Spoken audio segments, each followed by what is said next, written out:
अगर तुम सबको सच में खुश देखना चाहते हो ना, तो पहले तुम वो करो जिससे तुम्हें खुशी मिलती है। और आज मैं तुमसे एक शिकायत भी करना चाहता हूँ कि तुम्हें जब एक काम दिया जाता है तो उस काम को ध्यान से करो। तुम ऐसे कौन से गहन सोच में डूब जाते हो कि अपने काम को इतनी लापरवाही से करना शुरू करते हो, जिसके कारण तुम्हें पिछले दिनों शरीर पर कष्ट भी उठाना पड़ा है। मैं चाहता तो तुम्हारी रक्षा कर सकता था, और तुम्हारी रक्षा तो अभी भी होगी। ऊदी लगाने से सब ठीक हो जाएगा, लेकिन तुम्हें ये समझना ज़रूरी है कि तुम जो काम कर रहे हो उसे ध्यान से करो।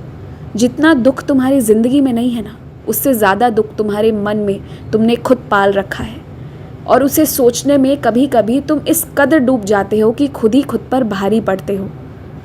इसलिए जब भी कोई काम कर रहे हो तो ध्यान देकर करो। खासकर जब तुम खाना बना रहे हो तो ध्यान से होशो हवास में अपना काम करो, और अगर ध्यान नहीं लग रहा है तो हट जाओ, तुम किसी और को कर लेने दो। तुमने ज़िंदगी में हर बार ये अनुभव किया है कि कष्ट आया है, पीड़ा आई है, तो मैं तुम्हें निकाला भी हूँ।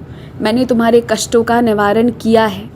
तुम्हारी ज़िंदगी में कोई मानसिक तनाव भी देता है तो हर बार मैं हर उपचार के साथ तैयार रहता हूँ। बावजूद उसके तुम कितना सोचते हो, और सोचते सोचते तुम नकारात्मक कितना होते हो। यदि तुम्हें इतना ही नकारात्मक सोचना रहता है तो तुम सोचना बंद कर दो।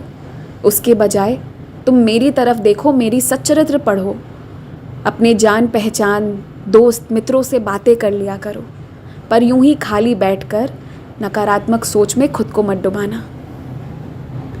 खास मेरे कुछ बच्चे जिनका बहुत कीमती सामान खो गया है, जिसके वजह से वो बहुत रो रहे हैं, तो तुम चिंता मत करो। मैं तुम्हें उसमें से जो जो तुम्हारे भविष्य के लिए बहुत ज़रूरी है वो सब तुम्हें शीघ्र अतिशीघ्र लौटा दूंगा।